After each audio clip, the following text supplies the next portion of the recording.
Hey guys, it's Shirley and welcome back to my channel. So in today's video, I'm going to share with you guys my internship experience from when I worked at the US Department of State in Washington, D.C. Now, I get a lot of questions in like my Instagram DMs and even emails asking about what the internship program is like and what the experience was like as a whole. So I thought I would make this video just to address everything that people have asked me in the past and hopefully help you guys out for anyone that's like pursuing the internship or is planning on interning and wants to know a little bit more. And everything is my own personal opinion and nothing on the US government. Hopefully I don't get in trouble for posting this video, but I assume, you know, free speech and all, that it's fine. So yeah, hopefully this video will help you guys out a little bit. If you're new to my channel, definitely subscribe down below. I plan on posting a lot more like career-focused videos in the future, like how I got interviews with like big tech companies and how I got an internship with like Amazon, etc. But yeah, that's a whole nother video that hopefully will get posted in the future. But let's just get started with the video. I guess we'll start off with a little background on the internship program in general. If you want more in-depth review, like definitely check out the website. They got a lot more detail on there, but I'm just like pulling a few sentences from what I found on the website just to give you guys a quick overview. So yeah, basically the US Department of State Student Internship Program is an unpaid internship with the opportunity to work in like US embassies as well as various bureaus located in Washington, D.C. and department offices around the US. So yeah, if you're international, I'm assuming you could either apply to your US embassy around you or even apply to the US State Department in DC. I'm not entirely sure how that works for international students, but in my personal circumstances, I did work in DC in the main office building, which was such a cool experience because you're surrounded just by so many important people. And it's just crazy. But yeah, we'll get more into that later. It is an unpaid internship, which I know can be like a financial burden on some people as you have to pay for rent while not making an actual income while you're there. I applied for this program called the Santander Scholarship through my university. I don't know if it's like at every university. I don't know like how that works, but we happen to have it. A random side note, I did go to Boston University if that helps anyone out or if anyone goes there right now. So yeah, I applied for the Santander Scholarship, which basically funds any unpaid internship that has to do with like nonprofits or like a government internship position. So I applied for that program and then I received that scholarship, which basically covered like housing and food. So it wasn't like it was like an income from my internship because again, it is unpaid, but it did help with housing expenses and like food. And then you have to just fulfill all these program requirements. So I think we just have to like check in with the career advisor, like beginning, middle, and end of the program, and like set goals for ourselves at the beginning and then write like a essay at the end of the internship just explaining like what we learned, if we met these goals that we planned to in the beginning. But yeah, all in all, it was honestly very simple, very worthwhile because the stipend was amazing. If you guys want to pursue this internship, but because it is unpaid, it may be difficult for you to do so, I would definitely check through your university, see if there's any scholarships that provides funding for like any unpaid internship. That was a long tangent on just the background of this internship. I think you have to be a rising junior or senior or like even a graduate student post-internship period. So I applied my fall semester of sophomore year to intern after sophomore year ended, so then I would be going into junior year of college, if that makes sense. So I submitted my application materials with like my statement of interest, everything, I want to say at the end of September or like early October, and then I got an interview with the team that I ended up working with end of October. And 1 or 2 weeks after that, I received a conditional offer from them, allowing me the opportunity to work with them in the summer. A month later is when I received the official conditional offer from the US State Department, and that is conditional on if I passed security clearance, which is another whole big ordeal. Now, whatever bureau you end up interning for, there's different levels of security clearance. There's the public trust, secret, or top secret clearance. As the name speaks for itself, really, it offers you different levels of like access to information and all of that within the building and throughout your internship. I waited like 6 months from January to June before I officially got that like final offer that I got the internship, and that was honestly the hardest wait ever because all my friends were getting other internships and I was like, I don't even know if mine is official yet because it was taking so long. But basically they ask you to send in fingerprints, and depending on the clearance you get, they have a detective come and like interview your family and friends, which is honestly crazy because I was like a sophomore in college and I had a detective literally interview me, and then they even met up with some of my friends to interview them. So yeah, it is a very like legitimate process, which makes sense. You're working for the government. June is when I finally got the all clear. Again, it can take up to 9 months for some people, just to let you guys know. So if you don't hear back, like don't worry. I just emailed them and honestly they didn't really give me a finite answer. They were just like, you have to keep waiting, and that's basically what I did. So I waited until June,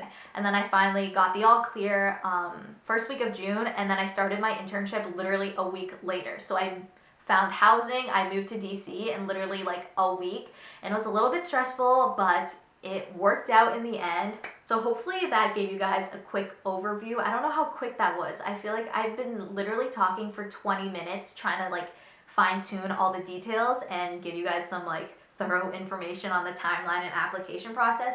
Again, if you have questions, leave them down below. Now on to my actual internship experience.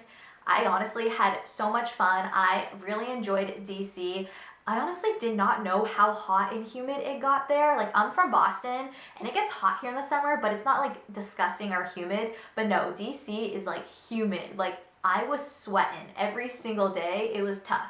So fair warning, if you do end up going to DC, be prepared for how hot and humid it gets, because I was literally not ready for that. I just filmed like a full like 10-minute section and I forgot to hit record, guys. Okay, here we go again. The internship experience is really what you make of it. I personally advise you to take advantage of all the opportunities and events that are available to you, because it is like, what are the chances that you're going to be an intern at the State Department again, surrounded by so many important people in this like time? It was absolutely crazy during the time I was there. So I seriously tried to go to as many events as I could.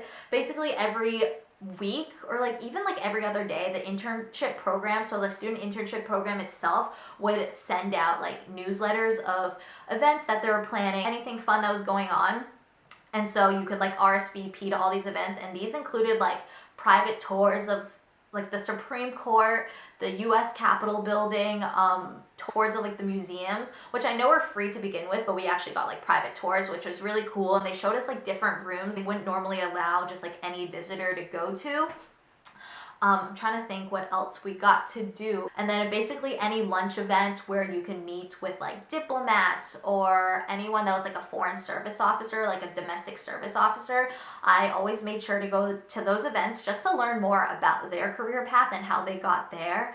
And that didn't necessarily mean I was going to pursue it myself. It was just crazy hearing all these stories that you wouldn't have heard otherwise if you didn't like go to that event or go to that workshop or whatever was happening. So yeah, I advise you guys, seriously, RSVP for any event that you can. Obviously make sure you get your own work done with your like bureau and whatever you have to do for your internship, but your supervisors do know you're in DC for such a limited amount of time and they want you to take advantage of everything. So yeah, honestly, again, it's whatever you make of it. I had such a great time. As for the work itself, it depends on what bureau you're placed in and I guess your major in a college. So I'm a business major and I study like information systems and finance. So I was put into like a design / tech team where I did a lot of business analyst work, which is very different from like my friends who were more into like law school. So they would go to like meetings with their supervisors and take notes and like give briefings and all of that. So it really depends on whatever bureau you apply for and then the work you ask your supervisors for. Sorry if this video is all over the place, by the way. I'm like so scatterbrained right now. Also, my low battery light is flashing and my SD card ran out of storage, so I had to like import all the footage onto my laptop, so I had to like stop filming for a little bit, and now I'm back. So hopefully this video isn't too choppy for you guys. So now I'll address like housing and transportation. Basically, I knew like no one in DC before I was going there. So if you're in the same boat, like don't worry, you will make friends. It will be a good time because there's so many college students there during the summer.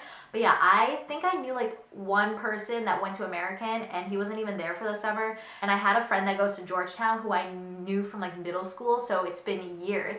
But basically I reached out to her and I was like, I'm going to DC and I know this is so last minute, but do you know anyone that's subletting for the summer?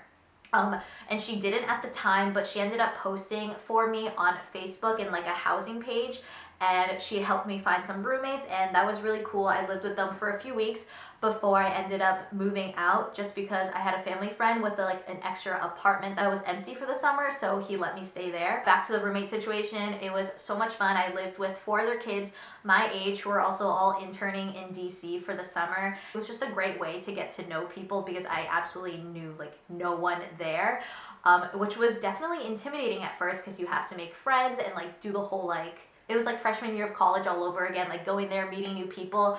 But yeah, it was so much fun. I would definitely recommend searching for housing on Facebook, like either through Georgetown or like American like housing subletting like Facebook groups. I also know George Washington University is like right next to the State Department, so a lot of kids will find housing there, and they offer like a really good housing program for the summer, so that's also an option. But yeah, don't be worried if you don't know like anyone before you go. There are so many kids there in the summer, and like everyone's your age, so it's always going to be a fun time, and everyone's basically in the same boat. Like a lot of people go there not knowing anyone, and it's kind of like up to you to find your friends. Either that could be like people you work with or people you live with, or just people you meet out and about. Like there are so many ways to make friends while you're there. It's actually really funny because I met one of my current like best friends that goes to BU with me. I met her at a Georgetown party in DC. Like one random night we both ended up at the same party, and we started talking. We're like, what school do you go to? And we both went to BU. So yeah, it's a really small world. Everyone's like somehow connected out there. And we lived together when we were both abroad in London, and now she's one of my best friends, and like we talk on like a daily basis. So yeah, you never know who you're gonna meet while you're in DC. You'll definitely make some great connections throughout the internship program, like people who are just as motivated and dedicated as you, and I feel like they're great connections to have in the future. As for transportation, the State Department does provide you with a Metro card. I don't know, is it like I think it's called the Metro. I feel like every state and every country has like a whole different system for their Metro and the naming. Internship program does provide you with a card with like a budget on there, or like I can't remember the exact details, but basically transportation is free if you use the Metro. Obviously if you Uber, that's like not going to be expensed or covered, but yeah, the Metro is always there and it's so easy. I used it every single day. Like my commute in the end ended up being like almost an hour long, but it was so easy because it was just like straight on the Metro. I would transfer once, and it is very easy. Compared to a lot of other cities, their transportation system is like A1, so yeah, don't worry about not having a car there. I think things are honestly pretty walkable and all of that. Oh my gosh, I totally just like forgot about this until just now, but I feel like sharing with you guys a story is a good way to wrap up the end of this video, and that is that we as interns at the State Department got to meet Secretary of State Mr. Mike Pompeo. Ooh. You know, like disregarding politics and all of that, I feel like it was just an incredible experience to meet someone of that level of authority, and someone of that high like stature in the US. But yeah, basically it was like an hour where he just spoke to us. If anyone had any questions, they would ask him and he just answered them. Like obviously he didn't reveal anything that was super like secretive, but it was just really cool hearing his perspective on different issues that was going on in the world. And after all of that, we got to take a picture with him, not individually, but like as a whole internship class, we got to take a picture with him. I did get to shake his hand though, you know, maybe if I can find a picture. I don't have a picture with him, but I have a picture where he's in the picture, I'm in the back, but I consider that like a highlight. That was honestly such a cool thing to get to say. I did meet a bunch of other amazing people. Just the kids I interned with, they're all doing such incredible things right now. If I could give you guys one advice for your internship at the State Department, it really is just make connections, befriend anyone that you can. Like, you never know where these friendships will take you and how much they could help you in the future. Like, obviously don't be fake about it, and if you're like not vibing with someone, like don't pretend to be their friend. But yeah, just get to know as many people as you can, establish those relationships and connections, because you never know what's going to happen in the future and where you'll end up and how important those friendships may be. I really enjoyed my internship at the State Department. I feel like a walking ad for them right now. Like, yo, sponsor me, dude. Hey, you know, this could be the paid internship part. I hope I answered some of your questions and gave you just some more information on what the experience is like. If you have any questions, again, leave them down below. Give this video a thumbs up if I helped you at all with this video. Hopefully I did, or else that would have been like a sad, like almost 2 hours wasted that I've been filming. So yes, but yeah, subscribe to my channel down below for more videos from me, and I'll have like my social media. If you have any other questions, you can DM me on Instagram or anything like that. I'll have everything in the down bar too. And yeah, I hope you guys have a great day, and I will see you guys next time. Bye. Okay, I don't know why I just did a kissy face, because I feel like that does not coincide with the topic of this video. But yeah, peace out guys, and have a great day. Bye.